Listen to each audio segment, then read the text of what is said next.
வணக்கம், வந்தனம், நமஸ்தே. Welcome to our show மஞ்சள் வேல் மாலை. காலையில இருந்து ஈவினிங் வரைக்கும் டென்ஷன், ஸ்ட்ரெஸ், ஒர்க் லோடு இப்படி போயிட்டு இருக்க நம்ம லைஃப்ல ஈவினிங் ஆச்சு கொஞ்சம் ரிலாக்ஸா இருக்கலாமே அப்படின்னு நீங்க நினைப்பீங்க. அப்படின்னா உங்களுக்கான ஆப்டான ஷோ தான் இது. நம்மளோட இந்த ஷோல என்ன சூப்பரான விஷயங்கள் உங்களுக்காக காத்துட்டு இருக்கு அப்படிங்கறத பாருங்க.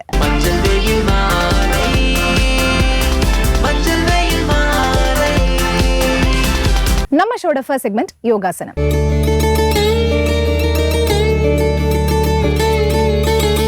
யோகா அப்படின்னாலே அது ரொம்ப கஷ்டமான விஷயம். அதை பாடி எல்லாம் இப்படி முறுக்கி வளைச்சு பண்ணணும் அப்படிங்கிறது நிறைய பேரோட ஒரு தப்பான ஒரு அபிப்பிராயமாவே இருக்கும். ஆனா அதை எந்த அளவுக்கு ஈஸியா பண்ண முடியும், அதுல இவ்வளோ பெனிஃபிட்ஸ் இருக்கா அப்படிங்கறத நம்மளோட இந்த செக்மெண்ட் மூலமா ஒரு நாளும் பார்த்துட்டு வரும். இன்னைக்கு என்ன ஆசனம் சொல்லி தர போறாங்க அப்படிங்கறது பாருங்க. வணக்கம். இன்றைய யோகா பகுதியில் நம்ம பார்க்கக்கூடியது முத்திரை. முத்திரையோட பெயர் சமானா முத்திரை. இந்த சமண முத்திரை அப்படின்னு நம்ம சொல்லலாம். சமமா இருக்கும், அதுக்காக இந்த பெயர் வந்திருக்கு. எப்படி பண்றதுன்னு பார்க்கலாம் வாங்க. இப்போ நம்ம கைகளை நமக்கு தெரிஞ்சிருக்கும். நமக்கு ஐம்பெரும் பூதங்கள் நமக்கு இருக்குது. நிலம், நீர், நெருப்பு, காற்று, ஆகாயம் அந்த மாதிரி இருக்கு. இப்போ இதில் நம்ம இந்த முத்திரை எப்படி பண்ண போறோம்னா, நம்மளோட 5 விரல்களுமே சேர்த்து அப்படியே இந்த கட்டை விரலோட நம்ம சேர்த்து இப்படி வைக்க போறோம். 4 விரல்களையுமே சேர்த்து இதோட இப்படி நம்ம வைக்க போறோம். சமமா வைக்கணும். அதுக்கு பேர் தான் இந்த சமண முத்திரை அப்படின்னு சொல்றோம். அதே மாதிரி இப்படி திருப்பிட்டு உட்காந்துக்கலாம்.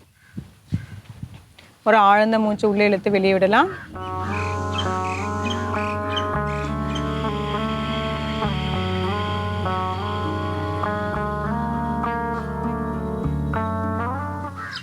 இதுல இருக்கலாம் ஒரு சில வினாடிகள்.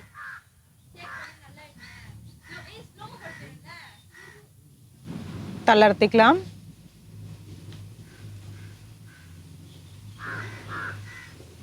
இப்போ நம்மளோட உடல்ல நம்ம தோஷங்கள் இருக்கும். அதாவது வாதம், பித்தம், கபம் அப்படின்னு தோஷங்கள் இருக்கு. இப்போ ஒரு சிலர் பேருக்குலாம் பார்த்தீங்கன்னா வாதம் அதிகமாக இருக்கும், இல்லை பித்தம் கம்மியாக இருக்கும். அந்த மாதிரி ஏற்று இலவங்க அந்த மாதிரி இருந்துகிட்டே இருக்கும். இப்போ இந்த முத்திரையை செய்கிறதுனால பார்த்தீங்கன்னா இந்த 3 தோஷமே நம்மளோட சமநிலையில் வச்சுருக்கோம். அதே மாதிரி தான் இப்போ நம்மளோட சுரபிகள், இந்த ஹார்மோன்ஸ்லாம் பார்த்தீங்கன்னா ஒவ்வொரு உறுப்புகள்லேருந்து ஒவ்வொரு ஹார்மோன்ஸ்களை நிறைய சுரந்துக்கிட்டே இருக்கும். அது எல்லாமே கரெக்டாக சமநிலையில் இருக்கணும். ஒன்று ஏற்றமோ இல்லை அது கம்மியாக இருந்தாலுமே எல்லாமே பிரச்சனை தான். அந்த மாதிரி இருந்துச்சுன்னா நம்மளுக்கு நோய்கள் நிறைய வந்துடும். அதுக்காக எல்லாமே சமநிலையில் இருக்கணும். அதுக்காக நம்ம இந்த முத்திரையை செய்கிறோம், சமான முத்திரை. இப்போ மறுபடியும் ஒரு தடவை செஞ்சு பார்ப்போம். இது நீங்கள் முத்திரையை செய்யும் போதே பார்த்தீங்கன்னா கூடவே உங்களோட மூச்சை நல்லாவே நீங்கள் கவனிச்சுக்கணும். அதாவது நீங்கள் ஒரு அமைதியான ஒரு இடத்துல உட்காந்துக்கோங்க, இல்லை நாற்காலியில் உட்காரலாம், இல்லை கீழே உட்காந்துக்கலாம். உட்காந்துட்டு நீங்கள் நல்லா பண்ணும் போது ஒரு ஆழ்ந்த மூச்சை இழுத்துட்டு அதுக்கப்புறமேட்டு விட்டுட்டு அதுக்கப்புறமேட்டு இந்த முத்திரையை வச்சுட்டே இருந்தீங்கன்னா உங்களுக்கு ரொம்பவே நல்லாயிருக்கும். நீங்கள் இதில் மூச்செலாம் நீங்கள் அடக்கவே எதுவுமே தேவையில்லை. உங்களோட மூச்சை கவனிச்சா மட்டுமே போதும். நிறைய உங்களுக்கு நமக்கு எண்ணங்கள் வந்துகிட்டே தான் இருக்கும் நம்ம கண்ணை மூடிட்டு உட்காரும் போது. ஆனால் அதுலேருந்து கவனம் போகாமல் நம்மளோட இந்த முத்திரை மேலே கவனமும் வச்சுக்கிட்டு நம்மளோட மூச்சு மேலே கவனமும் வச்சுட்டு செஞ்சோம்னா ரொம்பவே நல்லது. இப்போ எப்படி பண்ணுறதுன்னு பார்ப்போம். மறுபடியும் இன்னொரு தடவை வச்சுக்கலாம். இந்த முத்திரையை கண்டிப்பாக ஒரு 5லேருந்து ஒரு 10 நிமிடங்கள் செஞ்சே ஆகணும். வச்சுட்டு எல்லா விரல்களுமே இப்படி சேர்த்து வைக்க போகிறோம். இந்த மாதிரி வைக்க போகிறோம். வச்சுட்டு அப்படியே இப்படி திருப்பிக்கலாம். திருப்பிட்டு மடியில் வச்சிடலாம். வச்சுட்டு ஒரு ஆழ்ந்த மூச்சு உள்ளே இழுத்து வெளியே விடலாம்.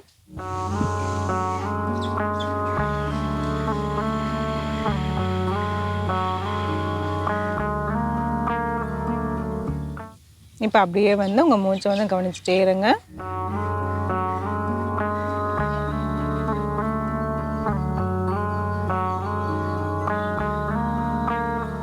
தளர்த்திக்கலாம்.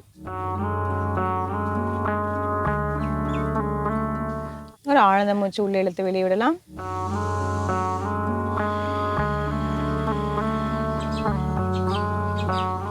இந்த முத்திரை மூச்சு செஞ்சு பாருங்க. மீண்டும் அடுத்த பகுதியில் சந்திக்கலாம். வணக்கம்.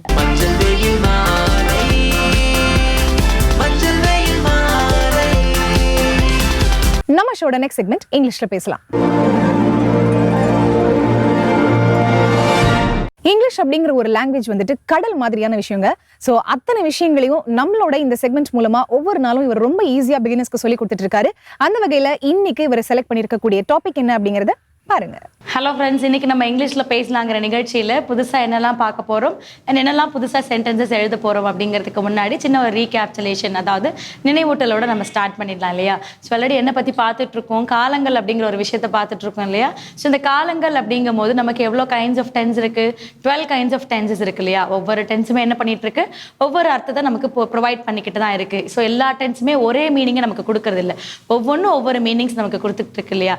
ஸோ அப்படி இருக்கும்போது நமக்கான எக்ஸ்க்ளூசிவ் டென்ஸ் நம்ம எதை பத்தி பார்த்துட்டு இருக்கோம், ஃபியூச்சர் பர்ஃபெக்ட் டென்ஸ் இல்லையா? ஸோ வந்திருப்பீர்கள், செய்திருப்பீர்கள், அதாவது சிறப்பாக பண்ணியிருப்பீர்கள், அந்த மாதிரி நம்ம சொல்லக்கூடியதா இருக்கு. ஃபியூச்சர்ல சொல்லக்கூடியதை கரெக்டா சொல்ற மாதிரி அது ஃபியூச்சர் பர்ஃபெக்ட்ல வருது. ஸோ அப்ப இது கூட நம்ம என்னவோ சேர்க்கிற மாதிரி இருக்கு, அஃபர்மேஷன்ஸ் சேர்க்கிற மாதிரி இருக்கு. அப்ப அஃபர்மேஷன்ஸ் அப்படின்னு வரும்போது பாசிட்டிவ், நெகட்டிவ், இன்ட்ராகேட்டிவ், ஸோ அந்த மாதிரியான அஃபர்மேஷன்ஸ் கூட சேர்க்கிறோம்.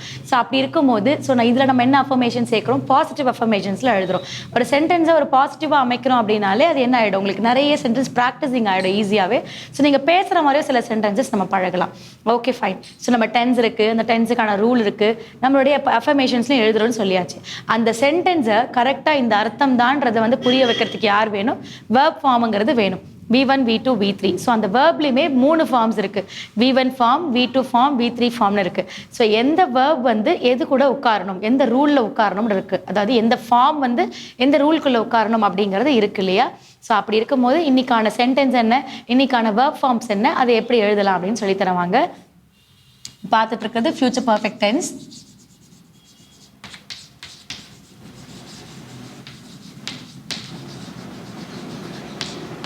ஸோ அதில் பாசிட்டிவ் சென்டென்ஸ்,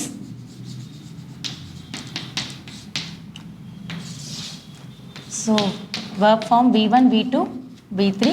ஸோ V1ங்கிறது which is indicate present, V2ங்கிறது past, V3ங்கிறது past participle.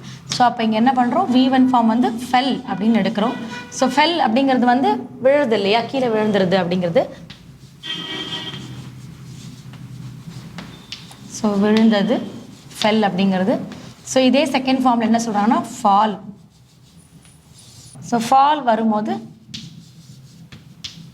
வீழ்ச்சி அப்படிங்கிறது. ஸோ V3ல fallen. ஸோ ஃபாலனுக்கு நம்ம என்ன சொல்கிறோம்னா சேம், விழுந்தது அப்படிங்கிறது தான் சொல்கிறோம்.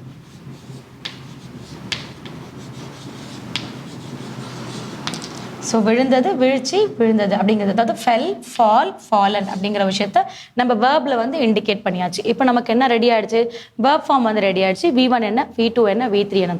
இப்போ இதை நம்ம என்ன பண்ண போகிறோம், சென்டென்ஸில் எழுத போகிறோம். ஸோ நம்ம சென்டென்ஸ் எழுதுறதுக்கு முன்னாடி சப்ஜெக்ட் வேணும் இல்லையா?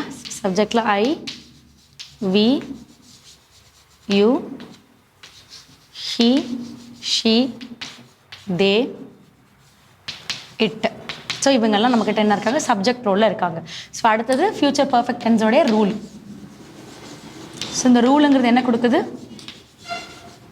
வில் ஹேவ் கூடவே என்ன தருது, V3 பாஸ்ட் பார்ட்டிசிபிள் அப்படிங்கிறது தரக்கூடியது. So since it's a positive சென்டென்ஸுங்கிறதுனால நமக்கு ரூலுமே பாசிட்டிவாக இருக்குது. ஸோ நமக்கு ரூல் இப்போ ரெடி ஆகிடுச்சு.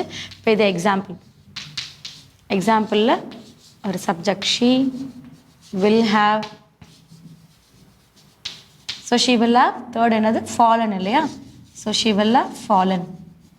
So she will have fallen அப்படின்னா அவள் விழுந்திருப்பாள் அப்படின்னு சொல்லக்கூடியது. ஸோ இதை நீங்கள் இன்னும் கம்ப்ளீட் பண்ண நினைக்கிறீங்கன்னா she will have fallen down. அவள் எங்கே விழுந்திருப்பா, கீழே விழுந்திருப்பா அப்படிங்கிறதான். அப்போது ஃபர்ஸ்ட் என்ன ஆயிடுது, அவள். ஸோ டவுன் அப்படிங்கிறது செகண்ட் இல்லையா? ஸோ கீழே, வில் ஹேவ் ஃபாலன் அப்படிங்கிறது விழுந்திருப்பாள்.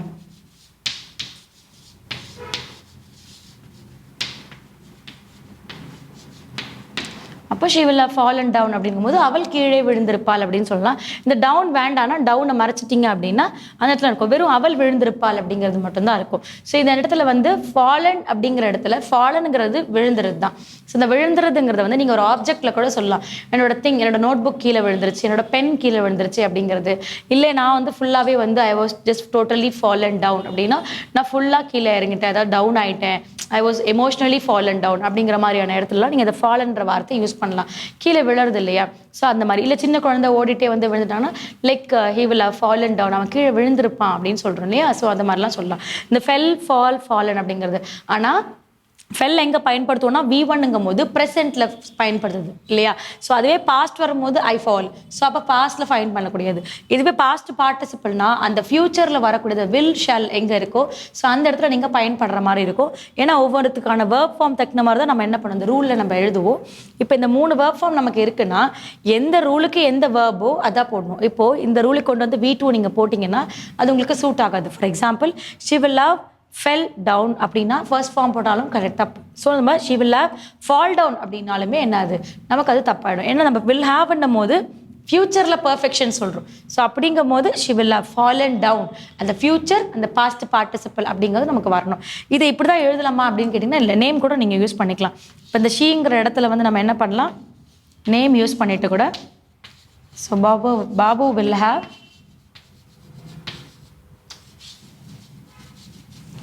Fallen. So Babu will have fallen அப்படிங்கும்போது அப்போ பாபு என்ன பண்ணியிருப்பாரு, விழுந்திருப்பார் அப்படிங்கிறது சொல்லணும். ஸோ எங்கே விழுந்திருப்பார் அப்படிங்கிறதுல இந்த இடத்துல நீங்கள் தேவை இருக்குது எங்கே அப்படிங்கிற இடம் வென் அப்படிங்கிற தேவை இருக்குன்னா நீங்கள் ஃபிக்ஸ் பண்ணலாம். தேவை இல்லை அப்படின்னா இதோட நம்ம ஸ்டாப் பண்ணிக்கலாம் இல்லையா? ஸோ அப்போ இன்னைக்கான வேர்ப் ஃபார்ம் வந்து ஃபெல், ஃபால், ஃபாலன் அப்படிங்கிற ஒரு வேர்ப் ஃபார்ம் வச்சுட்டு ஒரு 5 to 10 சென்டென்சஸ் மேக் பண்ணுங்கள். அடுத்த கிளாஸில் அடுத்த ஒரு இன்ட்ரெஸ்டிங்கான சென்டென்ஸோட உங்களை மீட் பண்ணுறேன். தேங்க்யூ.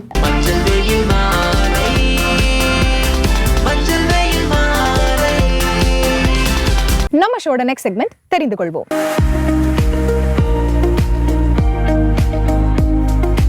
லைஃப்ல லேர்னிங் அப்படிங்கிற ஒரு விஷயத்துக்கு மட்டும் முடிவே இல்லைங்க. நம்மளுக்கு தெரிஞ்சுக்க வேண்டிய விஷயங்கள் டெய்லி நிமிஷத்துக்கு நிமிஷம் நிறைய விஷயங்கள் இருந்துட்டே இருக்கு. அந்த விதத்துல இன்னைக்கு நம்மளோட இந்த செக்மெண்ட்ல என்ன பார்க்க போறோம் அப்படிங்கறது பாருங்க. வசந்த் டிவி ரசிகர்களுக்கு வணக்கம். இன்னைக்கு நம்மளுடைய தெரிந்து கொள்வோம் நிகழ்ச்சியில தெரியாத பல விஷயங்களை தெரிஞ்சுப்போம். எல்லாருக்குமே கனவு வரும். ஆனா ஒரு சில கனவு ஞாபகம் இருக்கும், ஒரு சில கனவு ஞாபகம் இருக்காது. அதுலயும் கெட்ட கனவுன்னு வச்சுக்கோங்க, கண்டிப்பா ஞாபகம் இருக்கும். ஏன்னா அதனால நம்ம பாடியில பயத்தினால நிறைய விஷயங்கள் மாறி இருக்கும். காலையில் எந்திரிக்குமா அதெல்லாம் நெஞ்செல்லாம் படப்பட நடிக்கும், ஒரு பயத்தோடய எந்திரிப்போம். சரி, இப்படி இருக்கும்போது இந்த மாதிரி கெட்ட கனவு வருதுன்னா என்ன இருக்கும், ஏதாவது நைட்டு பார்க்கக்கூடாது பார்த்துருப்பீங்க, இல்லைன்னா பேய் கதை ஏதாவது கேட்டிருப்பீங்க, ஏதாவது ஒரு விஷயத்த யோசிச்சுட்டே தூங்கிருப்பீங்க, அதனால உங்களுக்கு கெட்ட கனவு வந்திருக்கும் அப்படின்னு சொல்றாங்கல்ல. அது மட்டும் கிடையாது, ஹெவியா நம்ம ஏதாவது சாப்பிட்டு இருந்தோம்னா கூட நமக்கு கெட்ட கனவு வர்றதுக்கு சான்சஸ் இருக்கு அப்படின்னு சொல்றாங்க. எல்லாமே இந்த பிரெயினோடைய விளையாட்டு தாங்க. நம்ம ஹெவியா சாப்பிட்டு இருக்கும் போது நம்முடைய ஸ்டொமக் ஃபுல்லா இருக்கும். ஸோ இப்படி ஃபுல்லா இருக்கும் போது அந்த ஃபில்லிங்கை வேற மாதிரி கன்வெர்ட் பண்ணி நம்ம பிரெயின் எடுத்துக்கிறதுனால நமக்கு ஏதோ ஒரு டேஞ்சர் ஜோனுப்பா, நமக்கு ஏதோ டேஞ்சர் நடக்க போகுது அப்படின்றத பாடி புரிஞ்சுக்கிட்டு பிரெயினுக்கு ஸ்டிமுலேட் பண்ணுதான். இதனால நமக்கு கெட்ட கனவுகள் நிறைய வருது அப்படின்னு சொல்றாங்க. ஸோ இதுக்கப்புறமா நீங்க தூங்க போறதுக்கு முன்னாடி ஒரு 2-3 ஹவர்ஸ்க்கு முன்னாடியே சாப்பிட்டுருங்க. ஹெவியா சாப்பிடாம லைட்டா சாப்பிட்டுக்கங்க. நிறைய பேருக்கு யூரினரி இன்ஃபெக்ஷன் நடக்கும். ஏன்னா நம்ம யூஸ் பண்ற டாய்லெட் சரியில்லைடா, இந்த மாதிரி பிரச்சனைகள்லாம் வரும் அப்படின்னு சொல்லுவாங்க. ஆனா ஒரு சில பேருக்கு யூரினே போக முடியாது, இந்த மாதிரியான பிரச்சனை எல்லாம் வரும். ஆனா அதுல காமனா மென்ஸுக்கு என்ன தெரியுமா பிரச்சனை இருக்கு, ஷை பிளாடர் சிண்ட்ரோம் அப்படின்ற ப்ராப்ளம் இருக்கு. இப்படின்னா என்னன்னா, பக்கத்துல யாராவது இருந்தாங்க அப்படின்னா நம்மளால யூரின் பாஸ் பண்ண முடியாதான். இந்த மாதிரியான பிரச்சனைகளை நிறைய நம்ம ஃபேஸ் பண்ணிருப்போம். ஆனா 7% இருக்கிற வரைக்கும் ஓகே. இது அதுக்கு மேல போக ஆரம்பிக்குது அப்படின்னா அது ஒரு ப்ராப்ளமாவே கன்சிடர் பண்றாங்க. யாருமே இல்லைன்னா மட்டும்தான் நம்மளால ஃப்ரீயா போக முடியும். யாராவது இருந்தாங்கன்னா போகவே முடியாது, வராது. இப்ப நான் சொல்ல போற விஷயத்தை கேட்டு நீங்களே ஷாக் ஆவீங்க. ஏன்னா இதை தெரிஞ்சதுக்கு அப்புறம் நானே ஷாக் ஆனேன். இப்ப கல்யாணம் ஆன பசங்க, கல்யாணம் ஆகாத பசங்க, இவங்க 2 பேர்ல யார் அதிகமா உயிர் வாழ்வாங்க நீங்க நினைக்கிறீங்க? கல்யாணம் ஆனவங்க தான் அதிகமா உயிர் வாழ்றாங்களாம். கல்யாணம் ஆகாதவங்களுக்கு 10 வருஷம் ஆயுசு கம்மியா இருக்கு அப்படின்னு சொல்றாங்க. ஒண்ணுமே புரியல. மேபி இது ரிவர்ஸ் ஆயிருக்கலாம், ஆனா அது உண்மையா இருக்கிறதுக்கு சான்ஸ் இல்லை அப்படின்ற மாதிரி நீங்களும் நினைக்கிறீங்கல்ல. எவ்வளவுதான் படிச்சாலும் எக்ஸாம்ல போய் உட்காந்து என்னெல்லாம் படிச்சோம்னா எல்லாமே மறந்து போயிருதுப்பா அப்படி நீங்க ஃபீல் பண்றீங்க வச்சுக்கோங்க. கண்டிப்பா எல்லாருமே இதை ஃபீல் பண்ணிருப்போம், ஃபேஸ் பண்ணிருப்போம். ஆனா அது எல்லாத்துக்கும் ஒரு சிம்பிளான ரெமெடி சொல்றாங்க. சாக்லேட் சாப்பிடுங்க அப்படின்னு சொல்றாங்க. இதை டார்க் சாக்லேட்டா சாப்பிடணும், நார்மல் சாக்லேட் இல்ல. டார்க் சாக்லேட் நம்ம சாப்பிட்டு அப்போ படிக்க ஆரம்பிச்சோம் அப்படின்னா நம்மளுடைய பிரெயின்ல ஸ்டிமுலேஷன் ரொம்ப அதிகமா இருக்குமா. ஸோ அதனால எப்பெல்லாம் நீங்க ரொம்ப இம்பார்ட்டண்டா படிக்கிறீங்களோ, அது உங்க மனசுல நல்லா ஆழமா பதியணும்னு நினைக்கிறீங்களோ, அப்பெல்லாம் நீங்க நல்லா டார்க் சாக்லேட்டை சாப்பிட்டுட்டு அப்புறமா படிங்க. இந்த மேட்டர் உங்க பேரண்ட்ஸ் கிட்ட சொல்லுங்க, கண்டிப்பா நல்லா அப்ரிஷியேட் பண்ணி சாக்லேட் வாங்கி கொடுப்பாங்க. பொல்யூஷன்ல நம்மளை அஃபெக்ட் பண்ணுது அப்படின்னு சொன்னா நம்ம யாருமே கேட்க மாட்டேன்றோம். ஆனா இந்த ஸ்மோக்குன்ற ஒரு விஷயம் இருக்கு இல்லையா, யாராவது ஸ்மோக் பண்ணி பக்கத்துல இருந்தாலே அவ்வளோ எஃபெக்ட். அப்படின்னா எந்த ஒரு பர்ன் நடந்தாலும் சரி, அந்த இடத்துல வரக்கூடிய ஸ்மோக்கை நம்ம சுவாசிக்கும் போது நம்மளுடைய லங்ஸ் ஃபுல்லாவே டேமேஜ் ஆகிறதுக்கு சான்சஸ் இருக்கு. அது எந்த வகையான ஸ்மோக்கா இருந்தாலும் சரி, அதிக அளவில் உள்ள போகும்போது நம்மளால சுவாசிக்கவே முடியாது, நமக்கு தேவையான ஆக்சிஜன் எதுவுமே கிடைக்காது. இப்படி நிறைய இன்சிடென்ட் நடந்திருக்கு. முன்னாடிலாம் அந்த பாம் பிளாஸ்ட் நடக்கும்போது கூட அந்த பாம் பிளாஸ்டால இறந்தவங்களை விட ஸ்மோக்னால மூச்சு விட முடியாம இறந்தவங்க தான் தான் ரொம்ப அதிகம் அப்படின்ற மாதிரிலாம் நம்ம நிறைய ஆர்டிக்கலை படிச்சிருக்கோம். அதனால முடிஞ்ச அளவுக்கு புகமூட்டமாக இருக்கிறத அவாய்ட் பண்ணிக்கோங்க. வீட்டில் நம்ம சாம்பிராணி போடுறோம் அப்படின்னாலும் எல்லா விண்டோஸும் ஓப்பன் பண்ண வச்சதுக்கு அப்புறமா தான் நம்ம சாம்பிராணியை போட ஆரம்பிக்கணும். அதிகமான புகையை சுவாசிக்கவே கூடாது. இன்னைக்கு நம்மளுடைய தெரிந்து கொள்வோம் நிகழ்ச்சியில் தெரியாத பல விஷயங்களை தெரிஞ்சுக்கிட்டோம். இதே மாதிரி அடுத்த எபிசோட உங்களை நான் வந்து சந்திக்கிறேன். Until then, this is bye from Vijayashree. Take care. So இன்னைக்கு நம்மளோட மஞ்சள் வெயில் மாலை ஷோல பார்த்த எல்லா செக்மெண்ட்ஸுமே ரொம்ப ரொம்ப சூப்பர்பா இன்ஃபர்மேட்டிவா உங்களுக்கு இருந்திருக்கும் அப்படின்னு நம்புறேன். இதே மாதிரி ஒரு சூப்பர்பான எபிசோடில் மீண்டும் சந்திப்போம். Until then, it's bye from Farita and மஞ்சள் வெயில் மாலை டீம்.